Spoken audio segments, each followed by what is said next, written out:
தமிழக ஊரகப் பகுதிகளில் ஒரு புதிய குடிநீர் புரட்சியை ஏற்படுத்தி கொடுத்த அரசு என்றால் அது புரட்சித் தலைவி அம்மாவின் அரசு மட்டுமே.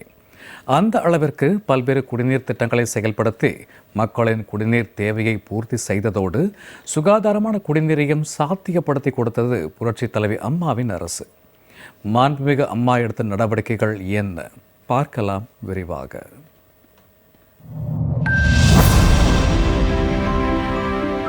தமிழகத்தில் உள்ள அனைத்து மக்களுக்கும் பாதுகாக்கப்பட்ட குடிநீர் வழங்கப்பட வேண்டும் என்பதன் அடிப்படையில் கூட்டு குடிநீர் திட்டம், ஆற்று நீரை ஆதாரமாக கொண்டு குடிநீர் வழங்கும் திட்டம், தனி மின் விசை திட்டம் என எண்ணற்ற குடிநீர் திட்டங்களை செயல்படுத்தி கொடுத்தது புரட்சித் தலைவி அம்மாவின் அரசு. நான் சொன்னதை செய்தேன், ஆனால் அதற்கும் மேலாக சொல்லாத பலவற்றையும் செய்தேன். ஒரு தாய்க்குத்தான் தன் பிள்ளைகளுக்கு என்ன தேவை என்பது தெரியும்.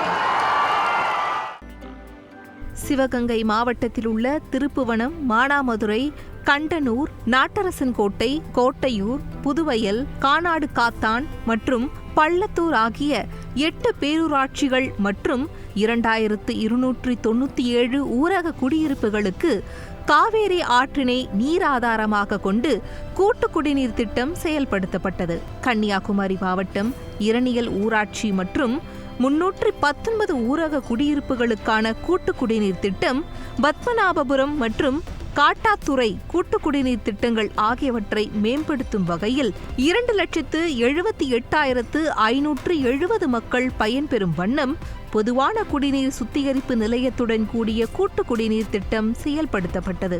கோயம்புத்தூர் மாவட்டம் காரமடை ஊராட்சி ஒன்றியத்தில் உள்ள 9 ஊராட்சிகளை சார்ந்த 185 ஊரக குடியிருப்புகளுக்கு பவானி ஆற்றினை நீராதாரமாக கொண்டு 80,997 மக்கள் பயன்பெறும் வகையில் கூட்டு குடிநீர் திட்டம் செயல்படுத்தப்பட்டது.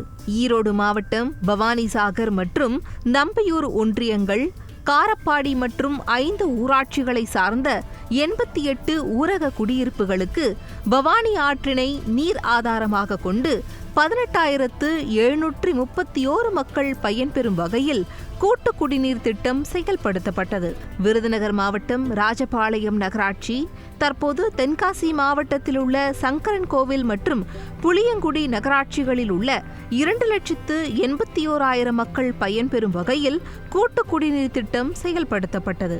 இது தவிர கடந்த திமுக ஆட்சியில் வெறும் அறிவிப்புகளாக விட்டு செல்லப்பட்ட 8 கூட்டு குடிநீர் திட்டங்கள் 2011ஆம் ஆண்டு புரட்சித் தலைவி அம்மாவின் ஆட்சி காலத்தில் திட்டப்பணிகள் முடிக்கப்பட்டு செயலாக்கத்திற்கு கொண்டு வரப்பட்டது. அதன்படி மதுரை மேலூர் கூட்டு குடிநீர் திட்டம், பல்லடம் கூட்டு குடிநீர் திட்டம், விருதுநகர் மாவட்டத்தில் 3 கூட்டு குடிநீர் திட்டங்கள், நாகப்பட்டினம் கூட்டு குடிநீர் திட்டம், ஆத்தூர், நரசிங்கபுரம் கூட்டு குடிநீர் திட்டம், வேலூர் கூட்டு குடிநீர் திட்டம் ஆகிய 8 கூட்டு குடிநீர் திட்டங்களுக்கு நிதி ஆதாரங்களை இறுதி செய்து அனைத்து திட்டங்களுக்கும் ஒப்பந்த நிறுவனங்களை உறுதி செய்து பணி ஆணைகளை வழங்கி செயலாக்கத்திற்கு கொண்டு வந்தது புரட்சித் தலைவி அம்மாவின் அரசு.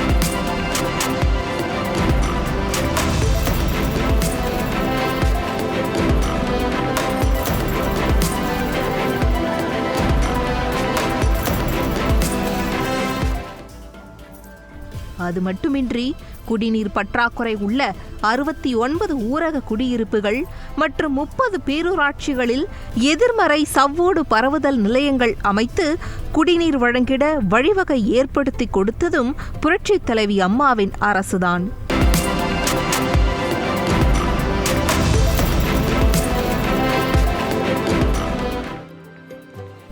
சென்னை மக்களின் குடிநீர் தேவைக்கு தொழிற்சாலைகளின் பயன்பாட்டிற்கு பயன்படுத்தப்படும் பெருவாரியான தண்ணீர் பெரும் இடைஞ்சலாக இருந்து வந்த நிலையில் அதற்கு தீர்வு காணும் வகையில் புதிய திட்டத்தை தீட்டி அதை சாத்தியப்படுத்தி கொடுத்ததும் புரட்சித் தலைவி அம்மாவின் அரசுதான். அதாவது சென்னையில் சேகரமாகும் கழிவு நீரை 3ஆம் நிலைக்கு சுத்திகரிப்பு செய்து அவற்றை தொழிற்சாலை மற்றும் வேறு உபயோகத்திற்கு பயன்படுத்தும் வகையில் கழிவுநீர் சுத்திகரிப்பு மையத்தை அமைத்து கொடுத்தது புரட்சித் தலைவி அம்மாவின் அரசு.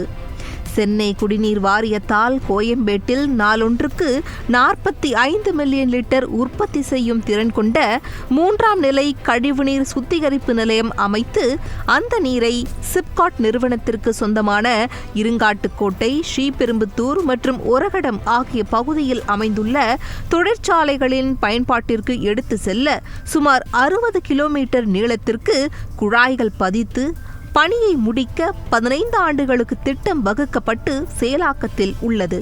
இதேபோல் கொடுங்கையூரிலும் கழிவுநீர் சுத்திகரிப்பு ஆலை அமைக்கப்பட்டுள்ளது.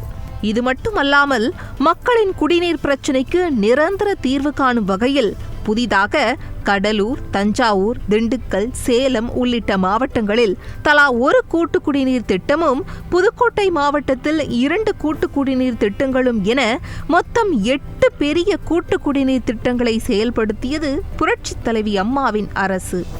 இவை அனைத்தையும் சேர்த்து தமிழ்நாடு குடிநீர் வடிகால் வாரியம் மூலம் மாநிலத்தில் உள்ள நீடித்த நிலைத்த நீராதாரங்களை கொண்டு மொத்தம் 154 பெரிய மற்றும் சிறிய குடிநீர் திட்டங்களையும் 10,719 தனிமின் விசை திட்டங்களையும் கொண்டு வந்து தமிழக ஊரக பகுதிகளில் ஒரு புதிய குடிநீர் புரட்சியையே ஏற்படுத்தி கொடுத்தது புரட்சித் தலைவி அம்மாவின் அரசு.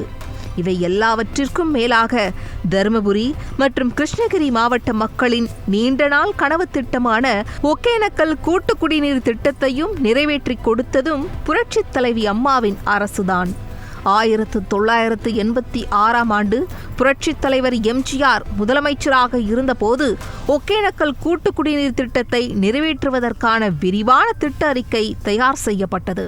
இதையடுத்து முதலாக புரட்சித் தலைவி அம்மா ஆட்சி பொறுப்பேற்ற போது இந்த திட்டத்துக்கு செயல் வடிவம் கொடுக்க முற்பட்டார்.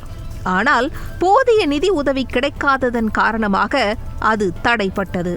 அதன் பிறகு 2வது முறையாக ஆட்சி பொறுப்பேற்ற புரட்சித் தலைவி அம்மாவின் அரசு ஜப்பானிய பன்னாட்டு கூட்டுறவு வங்கியின் 1005 கோடி ரூபாய் நிதி உதவியுடன் தருமபுரி மற்றும் கிருஷ்ணகிரி மாவட்டங்களில் உள்ள 3 நகராட்சிகள், 17 பேரூராட்சிகள் மற்றும் 18 ஒன்றியங்களில் உள்ள 6755 ஊரக குடியிருப்புகளில் உள்ள மக்களுக்கு பயனளிக்கும் வகையில் ஒகேனக்கல் கூட்டு குடிநீர் திட்டம் செயல் வடிவம் பெற்றது. அதன் பலனாக 2013ஆம் ஆண்டு ஒகேனக்கல் கூட்டு குடிநீர் திட்டத்தினை தொடங்கி வைத்தது புரட்சித் தலைவி அம்மாவின் அரசு. இப்படி தமிழக மக்களின் குடிநீர் தேவையை பூர்த்தி செய்ய எண்ணற்ற திட்டங்களை கொண்டு வந்து மக்களின் தாகத்தை சுகாதாரமான நீரை கொண்டு தணித்த ஒரே அரசு புரட்சித் தலைவி அம்மாவின் அரசு.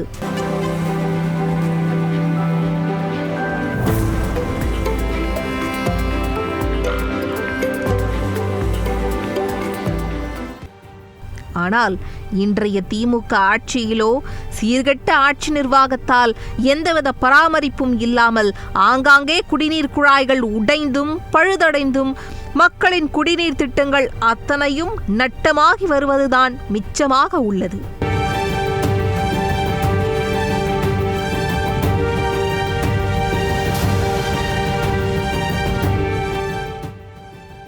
தென்கரை, தாமரைக்குளம் பேரூராட்சிகளுக்கு செல்லும் கூட்டு குடிநீர் திட்ட குழாய்கள் சிறிதும் பெரிதுமாக 4 இடங்களில் உடைந்து ஏராளமான லிட்டர் குடிநீர் வெளியேறி வீணானது. குளித்தலை, குமாரமங்கலத்தில் சிவகங்கை காவிரி கூட்டு குடிநீர் குழாயில் உடைப்பு ஏற்பட்டு தண்ணீர் வாழை தோட்டத்தில் புகுந்ததால் 4½ ஏக்கர் தோட்டம் நீரில் மூழ்கியது மட்டுமின்றி லட்சக்கணக்கான லிட்டர் தண்ணீர் வீணானது.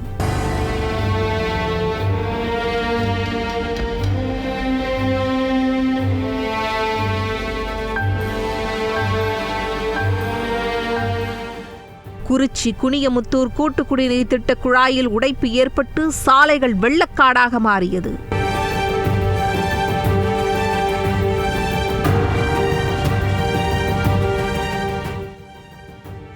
வைகை அணி கூட்டு குடிநீர் திட்ட குழாயில் உடைப்பு ஏற்பட்டு 10 நாட்களுக்கு மேலாக தண்ணீர் வீணாகியது என அடுக்கிக் கொண்டே போகும் அளவுக்கு திமுக ஆட்சியில் நிர்வாகம் என்பது முற்றிலும் செல்லரித்து கிடக்கிறது.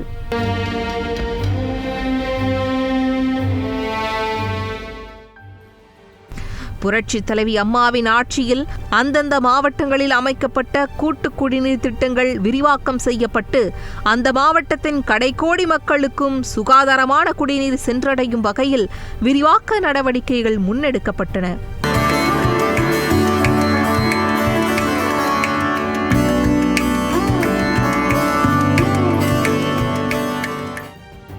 ஆனால் இந்த முன்னெடுப்புகள் தற்போதைய திமுக ஆட்சியில் முடங்கி கிடப்பதுடன் பராமரிப்பே இல்லாமல் அனைத்து குடிநீர் திட்டங்களும் பழுதடைந்து மக்கள் குடிநீருக்காக தத்தளிக்கும் நிலையே ஏற்பட்டுள்ளது.